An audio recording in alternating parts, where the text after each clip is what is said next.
பாடம். நீதியை நிலைநாட்டிய சிலம்பு. மாணவர்கள் நடித்து காட்டப் போகிறார்கள். கதை சுருக்கம். பொருள் ஈட்டுவதற்காக மதுரை நகருக்கு கண்ணகியுடன் வருகிறான் கோவலன். அங்கு அவன் செய்யாத குற்றத்திற்காக மரண தண்டனை பெறுகிறான்.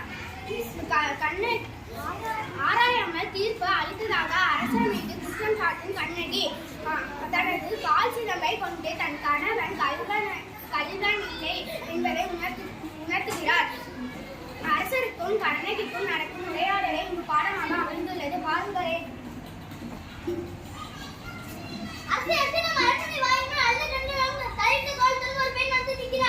அப்படியே அந்த பெண்ணிற்கு என்ன துயரமோ தெரியவில்லையே, கேட்டாயா? கேட்டேன், அதை பற்றி உங்களிடம் கூற வேண்டும் என்று சொல்கிறார். அவள் உங்களிடம் நீர் கேட்டு வந்திருப்பது போல் தெரிகிறது. சரி, அந்த பெண்ணை உள்ளே அனுப்பு.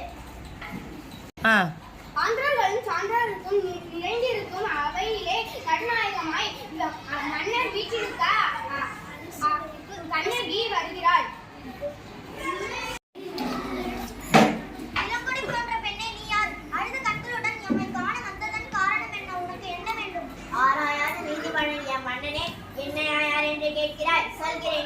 உலகம் வியக்கும் வண்ணம் ஒரு புறாவுக்காக தன் உடலையே தந்த சிபி மன்னனை பற்றி அறிவாயா? பசுவின் கன்றை தேர்காலில் ஏற்றிக்கொண்ட தன் மகனையும் அதே தேர்காலில் ஏற்றிக்கொண்டானே மனுநீதி சோழன், அவனை பற்றி நீ அறிவாயா? பெண்ணே, நான் கேட்ட வினாவுக்கு இன்னும் நீ விடை கூறவில்லை. அதை விட்டுவிட்டு வேறு எதையோ கூறிக்கொண்டிருக்கிறான். இழப்பின் அருமை தெரியாத மன்னனே, என் நிலை அறியாமல் தானே இப்படி பேசுகிறாய்? இதுவரை நான் கூறிய பெருமை மிக்க சோழ மன்னர்கள் வாழ்ந்த புகார் நகரம் எனது ஊர். அப்பூரில் பழியில்லா சிறப்பினை உடைய புகழ்மிக்க மாசாக்குவான் என்பவரின் மகனாகிய கோவலன் என்பவரின் மனைவி நான். எனது பெயர் கண்ணகி. ஓ, இப்போது புரிகிறது. நீ அந்த கல்வன் கோவலனின் மனைவியா? நீ போதும் மன்னா, என் கணவனை இகழ்வதற்கு உனக்கு என்ன தகுதி இருக்கிறது?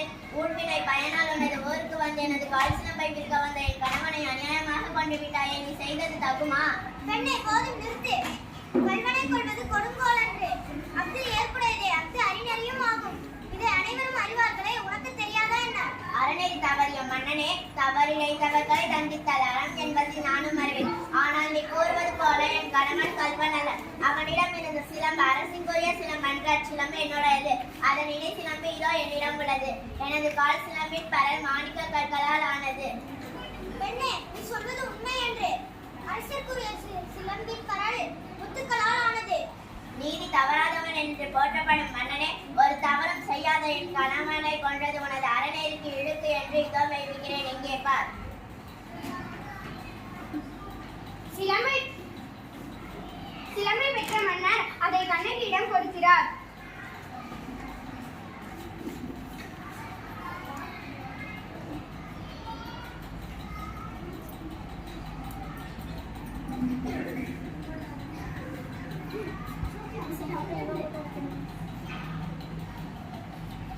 இதோ என் ராணியின் கால் சிலம்பு.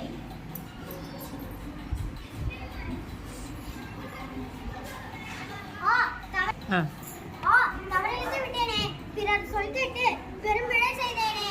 யானோ அரசன், யானை கல்வன். தவறிழைத்து விட்டேனே, பிறர் சொல்லிட்டு பெரும்பிழை செய்தேனே. இனி எனக்கு வெண்பற்று கொடை எதற்கு? செங்கோல்தான் எதற்கு? எனது வாழ்நாள் முழுவதும் இன்றோடு முடிவதாக.